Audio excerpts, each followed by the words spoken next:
Capítulo 3. Más allá de las fronteras. 13 de noviembre de 1773. 6:52 am.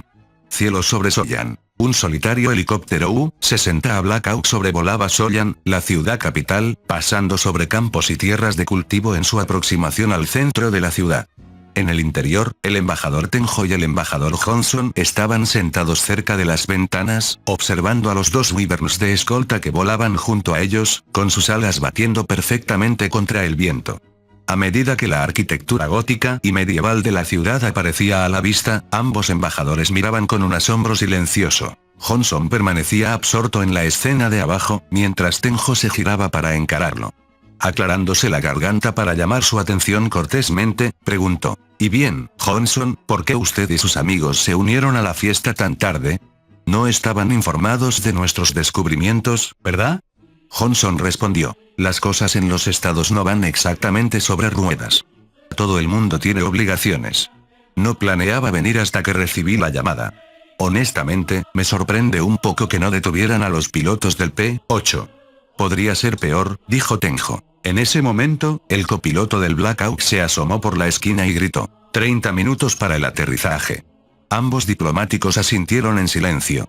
Aunque sus rostros permanecían compuestos, compartían una anticipación silenciosa, no solo por las próximas conversaciones con una potencial nación alienígena, sino por la experiencia surrealista que se desarrollaba a su alrededor. La capitana Rosemary, actual comandante de operaciones del espacio aéreo de Wyverns, saltó de su opulento carruaje tirado por caballos. Sin pausa, corrió por una amplia escalinata hacia la imponente entrada del cuartel general de las fuerzas de Wyverns en la base aérea de Soyan. En el interior, navegó por un laberinto de pasillos iluminados por luces fluorescentes oscilantes, asintiendo brevemente a quienes la saludaban al pasar. Se detuvo ante una puerta marcada como comunicaciones. Un guardia que la había acompañado dio un paso adelante y la abrió. Dentro, se encontraron con el jefe de comunicaciones, Omar. «Bien», dijo Rosemary con brusquedad, «¿qué está pasando?» «Los dos wyverns de escolta deben mantener contacto cercano con el transporte flotante de los embajadores en todo momento, según nuestras órdenes», informó un oficial de comunicaciones. Los ojos de Rosemary se agrandaron por la confusión. «¿Máquina flotante?» Los escoltas informan que los embajadores viajan a bordo de un dispositivo que describen como una cápsula negra que emite un sonido parecido al aleteo de unas alas. Lo inusual es que, según sus características, parece funcionar de manera similar a las máquinas vistas en civilizaciones vecinas. «Si ese es el caso, quiero verlo por mí misma», exclamó Rosemary. «Deberían llegar en unos 20 o 30 minutos». «Entendido. Solo hagan que los wyverns los guíen hacia adentro». «Lo tengo», respondió Omar mientras se alejaba para transmitir la petición de Rosemary a un operador de radio cercano. Con sus órdenes dadas, Rosemary salió de la sala de comunicaciones y volvió al pasillo, dirigiéndose hacia la salida. Al salir, un subordinado la saludó. «Ah, Rosemary. HM. Querrás estar en el lugar de aterrizaje. Los embajadores llegarán pronto». Ella asintió levemente. «Como desees». La capitana Rosemary permanecía en posición, con las manos entrelazadas prolijamente detrás de su espalda y una postura firme bajo el sol del mediodía. Su expresión era impasible, profesional hasta el último detalle. El cielo se extendía azul y sin manchas sobre ella, salvo por unas pocas nubes blancas dispersas que flotaban perezosamente. Las estudió cuidadosamente, buscando cualquier señal de la delegación que se aproximaba. Momentos después, su paciencia fue recompensada. Dos naves de escolta clase Wyvern rompieron la capa de nubes. Siguiéndolas de cerca, venía la tan comentada máquina aérea. Los ojos de Rosemary se entrecerraron ligeramente. El objeto era mucho más grande de lo que había imaginado. Su silueta, marcada con las designaciones del Black Hawk, crecía constantemente mientras descendía. La nave extranjera se mantuvo suspendida justo por encima del aeródromo de hierba antes de que sus rotores desaceleraran gradualmente y se detuvieran. La capitana avanzó con paso firme, sus botas apenas perturbando el polvo que comenzaba a asentarse. Observó la cabina con interés mientras dos figuras se hacían visibles tras los gruesos cristales. Las puertas se abrieron hacia afuera. Los embajadores Tenjo y Johnson dieron un paso al frente, ambos vestidos con traje diplomático formal. Sin embargo, fue la tercera figura, que empuñaba una curiosa vara oscura y los seguía de cerca, la que captó brevemente la atención de Rosemary. Las partes se encontraron en el centro del aeródromo, deteniéndose a una distancia respetuosa. Tenjo dio un paso adelante, irradiando elegancia. «Soy el representante Tenjo, enviado del Imperio del Japón», anunció cálidamente. «Y junto a mí está el embajador Johnson de los Estados Unidos de América». La capitana Rosemary ofreció una sonrisa compuesta y extendió su mano derecha. Tenjo la aceptó con gracia formal. Johnson, de maneras más directas, siguió con un apretón firme y entusiasta. «Soy la capitana Rosemary de la Fuerza Aérea de Wyverns», dijo ella. «Será un honor para mí servir como su anfitriona durante su presencia diplomática aquí en el reino de Alerbón». «Es un placer conocerla, capitana», respondió Johnson con un asentimiento. «Hay mucho que discutir respecto a nuestra presencia dentro de sus fronteras y los marcos diplomáticos que puedan ser necesarios». «En efecto», añadió Tenjo. «Tenemos la intención de asegurar una cooperación y claridad totales en todos los asuntos». «Muy bien», dijo Rosemary, señalando con elegancia hacia una columna de transportes militares a lo lejos. «Si gustan acompañarme, los escoltaré a las cámaras diplomáticas». Washington, D.C. Estados Unidos de América, la Casa Blanca, 7:23 am. A medida que las protestas frente a la Casa Blanca se intensificaban, las líneas de la policía metropolitana se mantenían firmes tras las barreras de contención. Las imágenes de más temprano ese mismo día mostraban enfrentamientos violentos entre manifestantes y oficiales con equipo antidisturbios completo, empuñando macanas, escudos y lanzadores de gas lacrimógeno. En el interior, el presidente Thompson observaba desde la seguridad de la oficina oval. El video cambió abruptamente. Oficiales heridos, patrullas calcinadas, escaparates destrozados. Thompson cerró su computadora portátil y se dirigió a su asistente, que permanecía de pie. ¿El resumen? El asistente hojeó su carpeta y comenzó a leer en voz alta. Los precios se están disparando en todos los sectores. Algunos rubros están colapsando. El sector inmobiliario está sufriendo su peor golpe desde los años 80. El dólar se debilita. Hizo una pausa. La NASA informa interrupciones en los satélites. Los sistemas militares, ambientales, de GPS y de datos están afectados. Aproximadamente el 20% de nuestra red satelital sigue operativa.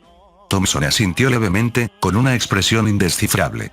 Se levantó de su asiento, caminó hacia la ventana y miró hacia el jardín. El peso del momento lo presionaba. La principal superpotencia del mundo desmoronándose en una sola tarde. Entonces le asaltó un pensamiento. El primer contacto. «Bien», dijo. «Los embajadores, Tenjo y Johnson. ¿Cómo están?» El asistente pasó a otra página. «Han hecho contacto con una figura local, la capitana Rosemary de la Fuerza Aérea de Wyverns. La tripulación y el avión P-3 Orion fueron devueltos, declarado como un gesto de amistad». Eso trajo un destello de alivio. No todas las naciones extranjeras eran hostiles. Pero eso no cambiaba lo que se estaba desbaratando en casa. «Sigamos adelante», dijo Thompson, sentándose de nuevo. «¿Desempleo?» El tono del asistente cambió. «El Departamento de Trabajo informa una tasa de desempleo del 12,3%. La población sin hogar ha aumentado al 1%. Thompson se estremeció. Había esperado un golpe, pero no uno tan duro, ni tan rápido. Sus pensamientos volvieron a la reunión de emergencia en el Pentágono. La decisión de promulgar la ley marcial pesaba mucho. Un acto desesperado que podría costarle la presidencia, pero que se había sentido obligado a tomar. ¿Cuál es tu opinión? ¿Sigue siendo justificable la ley marcial? El asistente frunció el ceño.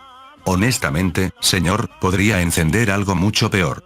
Pero a estas alturas, el daño ya es profundo. Thompson exhaló lentamente. Necesitaba más puntos de vista. Kyle, programa una sesión con el gabinete y el Senado para esta noche.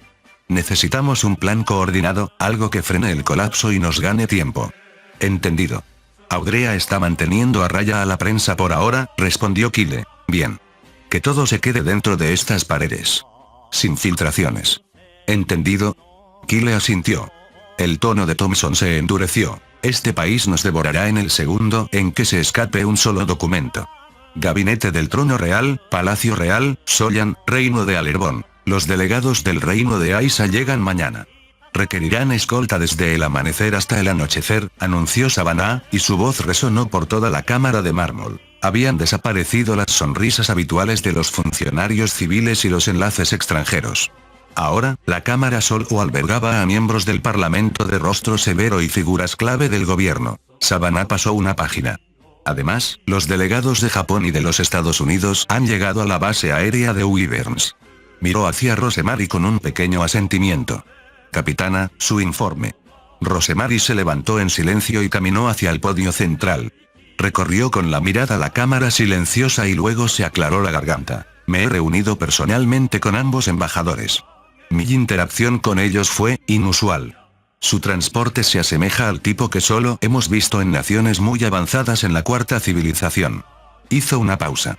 Se sienten extraños, desconocidos, pero está claro que están dispuestos a llegar lejos para ganar nuestra cooperación.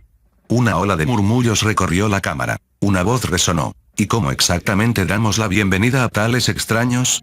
Rosemary no dudó. Con aceptación. Propongo una reunión formal. Los susurros se hicieron más fuertes. Un senador se puso en pie, alzando la voz. ¡Qué arrogancia! Ya hemos cometido este error antes, confiar en extraños. ¿Y cómo podemos estar seguros de que se puede confiar en esta gente? Algunas cabezas asintieron de acuerdo. Rosemary se mantuvo firme. ¿Qué pueden hacer dos individuos para dañar a todo nuestro país? ¿Por qué enviar embajadores de alto rango si su objetivo fuera una invasión? La lógica caló hondo. La cámara comenzó a inclinarse de nuevo hacia su postura. El senador hizo una pausa y luego asintió levemente. Si es hospitalidad lo que pide, muy bien. Mis colegas y yo apoyamos una bienvenida adecuada. Entonces procederé con los preparativos, respondió Rosemary. Mientras él regresaba a su asiento, otros le siguieron en silencio, algunos todavía con dudas. Pero los oficiales más veteranos y experimentados estaban menos convencidos. Un general de unos 70 años se puso en pie. Señora Rosemary, ¿me permite? Diga, general, respondió Savannah. Traer a desconocidos de esta manera representa un riesgo significativo. Mi personal y yo estamos de acuerdo. Esto podría poner en peligro la seguridad nacional. Asumo toda la responsabilidad, general, respondió Rosemary con frialdad. Y no dudaré en actuar si cruzan una línea. El general hizo un breve asentimiento. Nada más. Al terminar la sesión, Savannah estaba inmersa en una conversación con un senador cuando Rosemary se acercó. Al verla, Savannah se apartó. ¿Las conversaciones con los embajadores seguirán adelante? Rosemary asintió. La mayor parte del parlamento lo apoya, aunque el general Thomas no estaba precisamente entusiasmado. Gajes del oficio. ¿Quién lidera la misión? El embajador Sheridan. Sheridan. Pensé que iría a la cumbre mundial contigo. Asuntos exteriores está desbordado. No había nadie más disponible. Una vez que se corrió la voz sobre los embajadores, confiaron en que yo podría manejar la cumbre sola. Bueno, en el peor de los casos, te quedarás sola de nuevo. Savannah sonrió con picardía. No sería la primera vez. He manejado suficientes misiones en solitario. Bien, dijo Rosemary. Y cuando Sheridan termine, dile que es bienvenido. Yo ya hice la mitad de su trabajo. Savannah se rió entre dientes. Así lo haré. Al separarse, Savannah sintió que una inquietud se apoderaba de ella. Mientras deambulaba por los pasillos de mármol, no podía sacudirse el peso de miradas invisibles. Algo en su interior se retorcía mientras sus pensamientos volvían una y otra vez a los embajadores. ¿Quiénes son? ¿Qué quieren de esta tierra? Se desplazaba por los corredores con pasos lentos y distraídos. Al detenerse ante un gran ventanal, observó el cielo como si buscara una respuesta de los dioses. ¿Quiénes son?, susurró. Si Rosemary tiene razón, entonces esto es una bendición o una maldición para Alberón. Cámara de Asuntos Exteriores, Reino de Alberón. El embajador Sheridan revisaba la pila de documentos que abarrotaban su escritorio. Ah, el informe de Rosemary, murmuró, pasando las páginas. Embajador Stenjo y Johnson, ¿quiénes diablos son estas personas? Un suave golpe interrumpió su concentración. Adelante. La puerta chirrió al abrirse e Isabella, su asistente, entró con silenciosa precisión. ¿Señor Sheridan? ¿Sí? Ha sido nombrado oficialmente para la delegación diplomática. Para los embajadores Tenjo y Johnson, supongo. Ella asintió. Correcto. Las cámaras alta y baja aprobaron la moción tras el testimonio de Rosemary. Está programado que parta al mediodía. Sheridan asintió en señal de reconocimiento. Entendido. Gracias, Isa. Has terminado por hoy. Isabella sonrió levemente y salió, cerrando la puerta tras de sí. Sheridan volvió al informe de Rosemary, recorriéndolo rápidamente con la mirada. Una línea captó su atención. Máquina voladora como ninguna otra, operando más allá de las normas atmosféricas conocidas. Máquina voladora, repitió para sí mismo, con una pequeña sonrisa asomando en sus labios. Bueno, tal vez hoy no sea tan aburrido después de todo. Se puso de pie y buscó su abrigo de cuero marrón, poniéndoselo con facilidad. Tomó algunos documentos críticos, acomodó su silla, abrió la puerta de la oficina y salió al encuentro de Isabella, que ya lo estaba esperando. ¿Nos vamos?, preguntó ella. Él le entregó los documentos. Lleva esto al carruaje. Te veré allí después de encargarme de un último asunto. Muy bien, Sheridan. Mientras avanzaba por los largos pasillos revestidos de madera del edificio de asuntos exteriores, los pensamientos de Sheridan divagaban. Si estos supuestos embajadores que Rosemary llama diferentes realmente tienen algo de valor, entonces esto podría ser una bendición para Alberón. Y para mí. Pero aún así, se recordó a sí mismo, siguen siendo extranjeros. Y a los extranjeros hay que acercarse con cautela, sin importar lo brillantes que sean sus regalos.